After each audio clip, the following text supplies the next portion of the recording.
አንቺ ኦ ሶሪ ምንድነው? ወይኔ አባኪያ ገፋውሻ አፉ በይ። ምንም ማለት አይደለም ተረጋጊ። አሬ ምን አይነቱ ፋራ ነው? እቺን አሁን ወስጄ ዳር ነው ማረጋ። አዩኛዩኝና ኩነኔ ነው አሉ የኔ ዜማ ማዚም ግርም ያለው ሁሉ። ብራዘር እቺን ስልክ ስንት ወስጃታለሽ?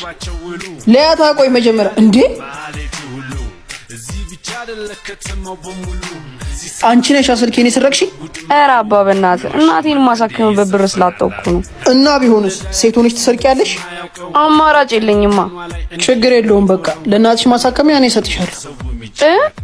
ማለት አንቺም እዚህ ከኔ ጋር ስራ ትጀምሪያለሽ። ኧረ በጣም አመሰግናለሁ።